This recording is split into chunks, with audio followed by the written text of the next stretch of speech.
than a dozen people. Oh, and we've got trouble on the track, and it's Kyle Busch upside down. Big time crash. Kyle Busch goes upside down and rolls down across on his roof here on lap 26. Cars comes back over, and now side over side barrel rolls and comes to rest on its wheels. A horrific crash here at Talladega on lap 26 involving Kyle Busch, and thankfully the window net is down. There, the safety crews on the scene immediately, and Kyle Busch is climbing out of that car. Wow, listen to this crowd. Well, that's a true testament to the safety of these race cars. See him just jump out of that car like that. That was what would look like a very violent wreck, but man, he just jumped right out of there. It's a real testament to the safety features that these cars have. Yeah. Well, I'll show you again here. That doesn't take much here. Now, Kyle Busch, left side of your screen in the 5 car.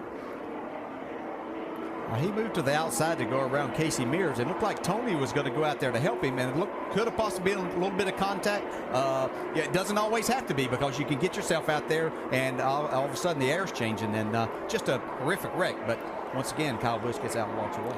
We sure did a lot of damage. But it looked to me like right here, as we watch this, it looked like that maybe they all started stacking up. It's hard to say that, you know, Tony Stewart wasn't getting some help from behind him, maybe even further back than right behind him. Like they're all just kind of stacking up. Yeah.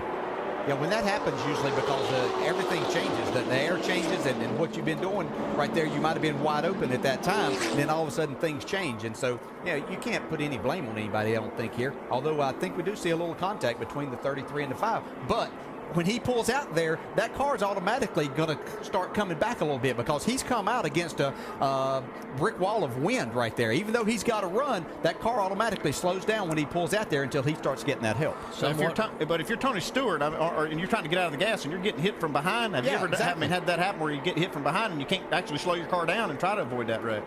Somewhat reminiscent of the Brian Vickers, Jimmy Johnson contact in the Cup race last fall. Inconsequential, wasn't intended to happen. One car makes a move, another one just gets a slight tap, and off they go. On board here with David Rudiman. 3 wide. Bracket, back it down, stay high, good job.